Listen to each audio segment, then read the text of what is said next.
윤석열 전 대통령은 어제 오후 2시였던 내란 특검의 2차 출석 요구 시간에도 결국 모습을 드러내지 않았습니다. 하지만 불출석 의사는 특검이 아닌 구치소 측에만 전달했습니다.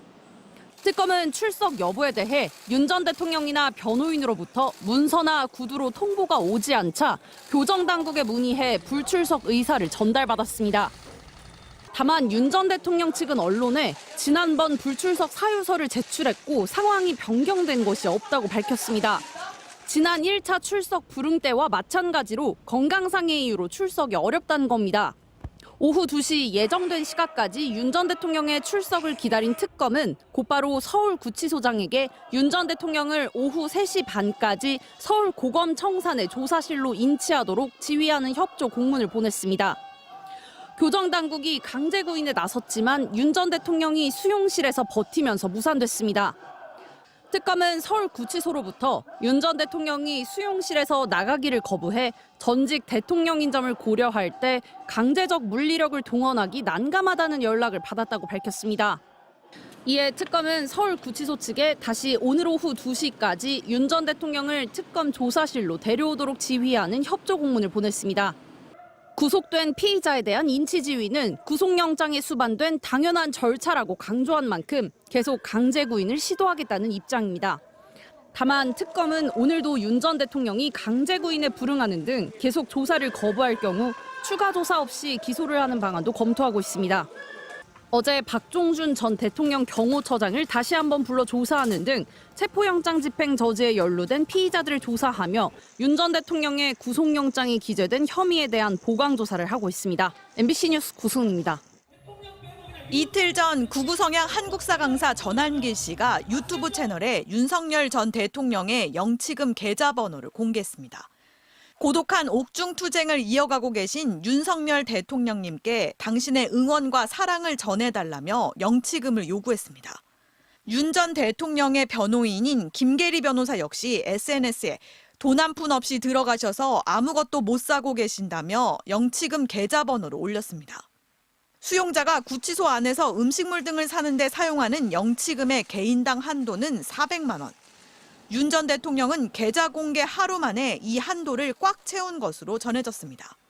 더불어민주당은 말도 안 되는 동정 마케팅이라고 비판했습니다. 지난해 3월 공직자 재산 신고 당시 윤석열 부부의 재산은 74억 8,100여만 원. 김건희 씨 예금만 49억 원에 달하는데 무슨 영치금 모금이냐는 겁니다. 신고 재산만 75억 정도인 윤석열이 영치금을 모금하는 게 이게 도대체 말이 되는지나 모르겠습니다. 후한무치하다 이런 표현이 딱 맞습니다. 운동 시간이 없다, 방이 좁다 등의 수감 생활 불만에 대해서도 감옥에서조차 특권의식이 끝을 모른다는 비판이 제기됐습니다. 강득구 더불어민주당 의원은 SNS에서 국민 감정대로라면 삼평 독방 등은 봐주기 처우라며 윤석열은 도대체 언제까지 국민을 모욕하고 특권을 누리려고 하냐, 감옥은 특권이 아닌 반성의 공간이라고 질타했습니다.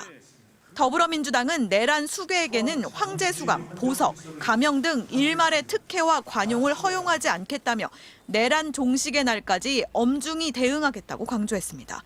MBC 뉴스 공유산입니다.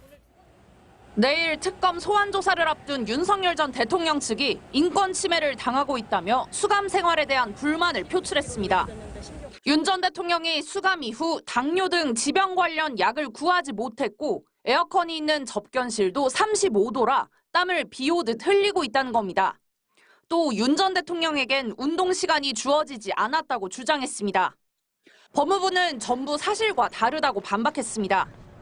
의약품과 관련해선 윤 전 대통령이 구치소 입소 당시 복용 중이던 의약품을 소지하지 않아 치료에 필요한 관급약품을 우선 지급한 뒤 외부 약품을 허가해 지급했다고 밝혔습니다.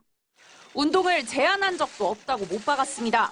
수용자의 실외 운동은 법령에 따라 하루 1시간 이내로 실시하고 있고 다른 수용자와 접촉을 피하기 위해 단독으로 실시하고 있을 뿐 운동 시간과 횟수는 일반 수용자와 같다고 설명했습니다. 또 윤 전 대통령의 독거실엔 다른 수용자와 동일하게 선풍기가 있고 변호인 접견실 역시 일반 수용자와 똑같이 냉방을 하고 있다고 밝혔습니다. 윤 전 대통령은 지난 1월 첫 번째 구속 수감됐을 때도 공수처 조사에 불응하고 강제 구인도 거부하며 국군 서울지구병원으로 가서 치료를 받은 바 있습니다. 수사를 회피하려는 목적이 아니냐. 저희들은 일정 정도 그렇게 보고 있습니다. 어제 우리 수사진이 밤 9시까지 그 구인을 위해서 기다렸고 그다음에 또 그 시간 이후에 우리 구치소에 도착한 것으로 알고 있습니다. 앞서 윤 전 대통령이 건강상의 이유를 들어 구속 이후 첫 특검 조사에 불응하자 특검 측은 구치소 측에 공문을 보내 윤 전 대통령 건강에 문제가 없다는 걸 확인했습니다. 내란 특검은 다른 피의자들도 버티면 된다라는 잘못된 인식을 줄 수 있다며 소환 조사 원칙을 지키겠다는 입장을 재차 밝혔습니다. 이에 따라 내일 윤 전 대통령 변호인단이 접견을 거쳐 조사에 불응하겠다고 결정할 경우 특검은 강제 구인에 나설 걸로 보입니다. MBC 뉴스 구승입니다.